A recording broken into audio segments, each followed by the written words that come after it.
दादूजे section थाने जी अध ॻोठ दुबे शरीफ़ में असिस्टेंट कमिश्नर बिशारत माहूट्रो Mukhtiar car Kamran बरमाणी municipal committee अमलदारनि अयाज़ पावर एंटी इंक्रोचमेंट अमलदारनि पुलिस जी वॾी नफ़री ऐं हैवी मशीनरी साण करे अदालती हुक्मनि ते कब्रिस्तान तां मुबैना कब्ज़ो ख़त्म कराइण लाइ पहुता। इंतजामिया कब्ज़ो ख़त्म कराए बग़ैर ई वापसि मोटी आई। कार्रवाई दौरान कब्रिस्तान ते मुबैना कब्ज़ो करे वेठल माण्हुनि जी मज़ाहमत ते असिस्टेंट कमिश्नर कार्रवाई न करे सघियो। ॻोठाणा डोज़र मशीन ते चढ़ी विया त के ॻोठाणा पुलिस मोबाइल अॻियां लेठी पिया। इंतजामिया सरकार जो तेल ऐं वक़्तु ज़ाया करे मजबूर थी वापसि मोटी आई।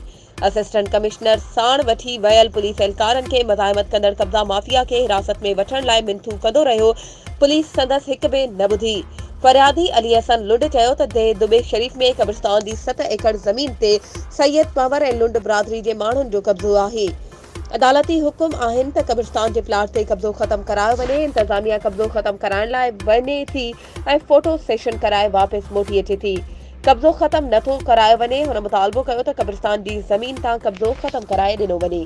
वधीक ख़बरुनि ऐं अपडेट्स जे लाइ असांजे चैनल खे सब्सक्राइब कयो ऐं हा बेल आइकन खे प्रेस करणु न विसारिजो त जीअं असांजी हर नई अचण वारी वीडियो तव्हां ताईं पहुची सघे।